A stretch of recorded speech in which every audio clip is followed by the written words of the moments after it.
Lasalud.mx, porque la salud es primero. Presenta la entrevista. Hola, soy la doctora Aida Mashenka Moreno González, soy hematóloga pediatra. Actualmente soy jefa del servicio de hematología en el Hospital Infantil de México, Federico Gómez.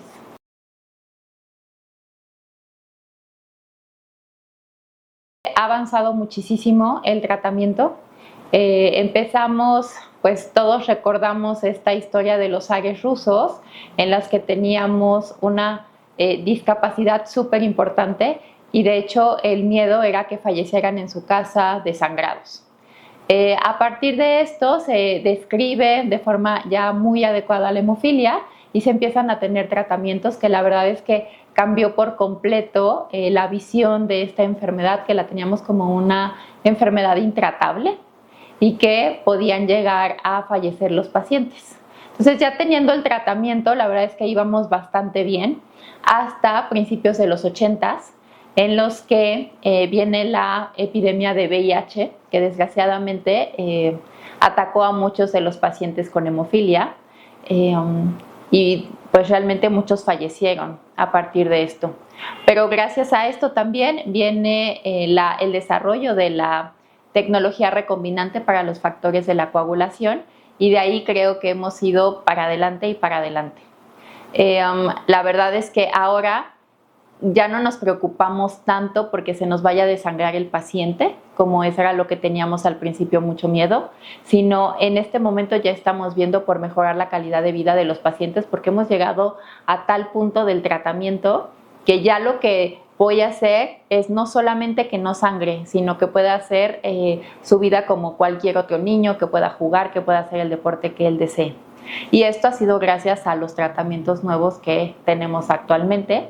Y si nos damos cuenta, ya no es como a veces esta parte de la eficacia lo que más nos preocupa, sino que ya nos estamos fijando en que en lugar de aplicarse de forma intravenosa, que sea subcutánea para que sea como mucho más fácil, se están tratando de prolongar la frecuencia con la que se aplican los medicamentos para que los pacientes puedan hacer su vida cada vez más apegado a la normalidad de las actividades que podría hacer un paciente, un adulto, un niño de la misma edad.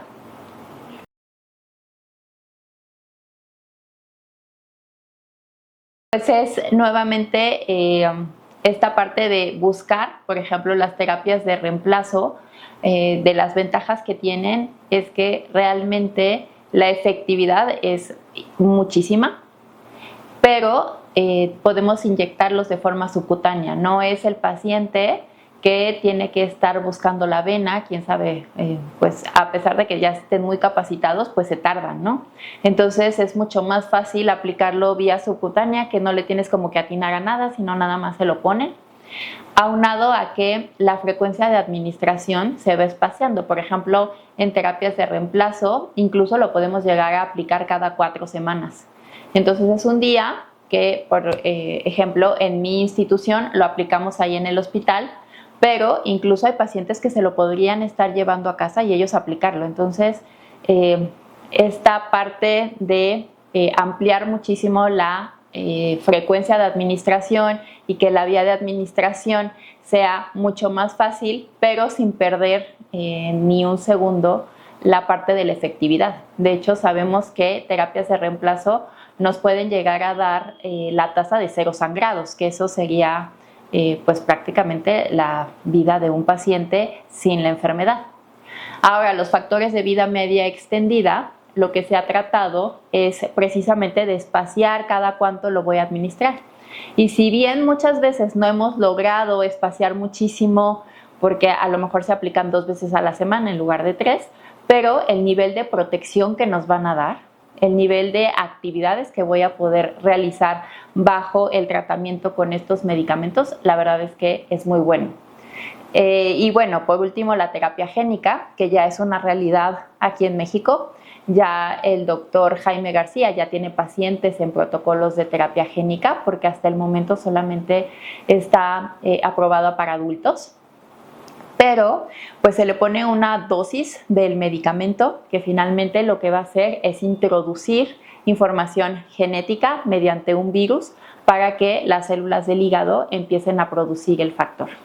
Entonces es una dosis que hasta el momento es solamente una vez en la vida, y lo que ahorita están vigilando y los estudios que se están haciendo es saber cómo a largo plazo cómo va a funcionar ese hígado, cuánto tiempo nos va a durar esta terapia, pero la verdad es que ya es como una realidad que a lo mejor hace 20 años ni siquiera vislumbrábamos de que pudiéramos llegar a curar la hemofilia.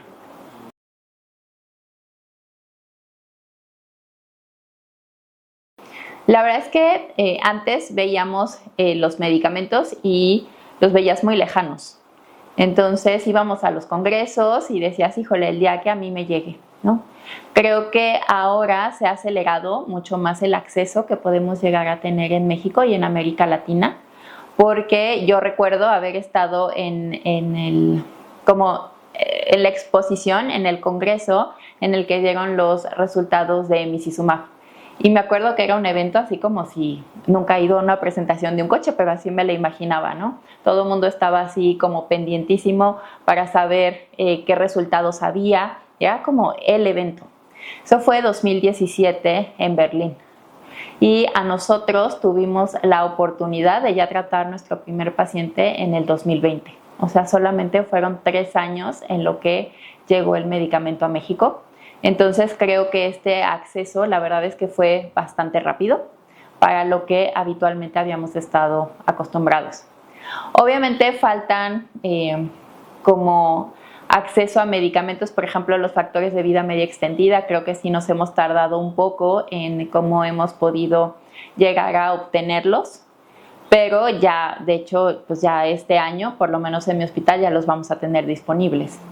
Entonces, creo que ya no estamos tan atrás en la parte del tratamiento, porque yo me acuerdo que aun cuando era residente, que estaba estudiando, pues todavía hasta se administraban crioprecipitados y plasma, ¿no? Que eran tratamientos viejísimos. Y de un tiempo para acá, la verdad es que tanto la tecnología como el acceso que estamos teniendo, y yo creo que no solo México, Latinoamérica y muchas partes del mundo está siendo mucho más rápido.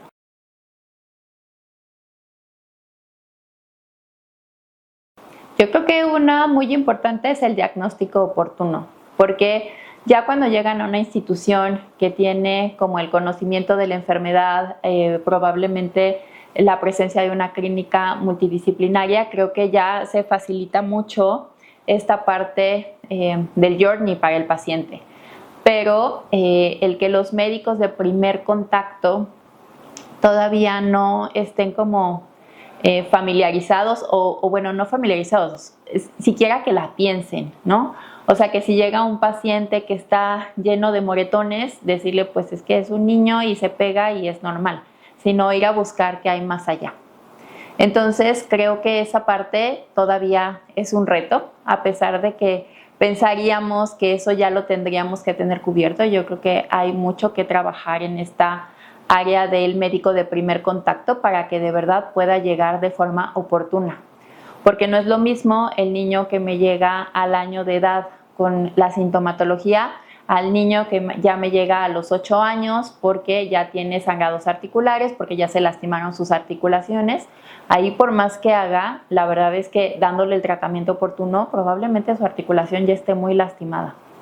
Y a lo mejor no es que los papás no buscaran atención, sino que buscaron, pero le decían es normal, o buscaron y a lo mejor lo mandaron a dermatología porque tenía moretones, o a lo mejor lo mandaron a reumatología pensando que era una artritis porque estaba gordita la articulación y no lo pensaron. Entonces yo creo que ese todavía es un reto muy importante que tenemos que trabajar. Creo que el Día de la Hemofilia nos sirve para precisamente concientizar que existe esa enfermedad, dar información para que médicos la puedan pensar, sospechar y referir de forma adecuada.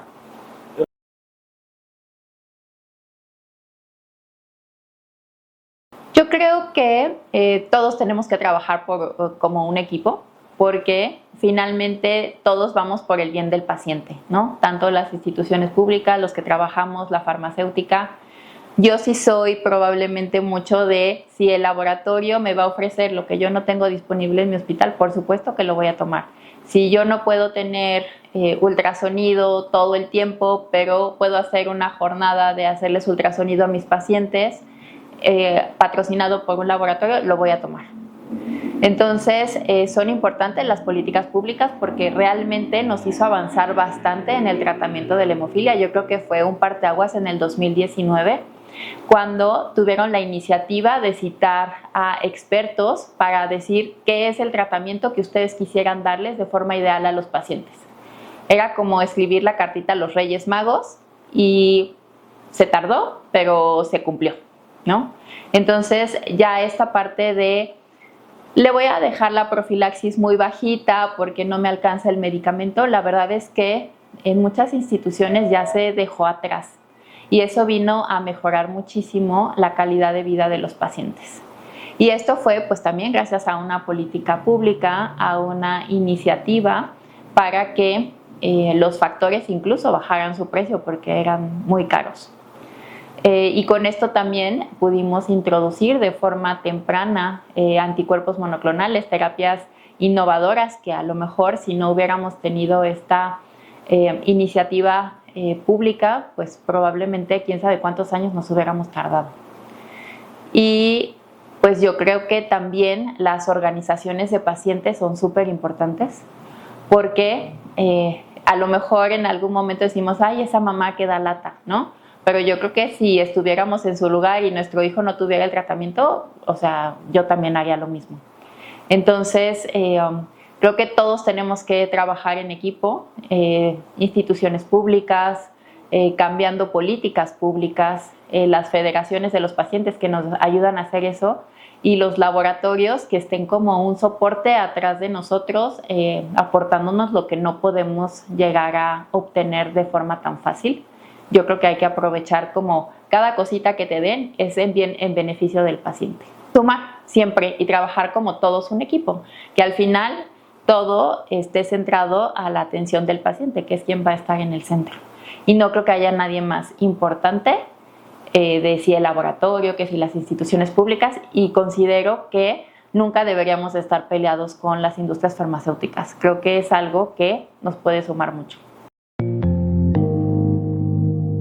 Lasalud.mx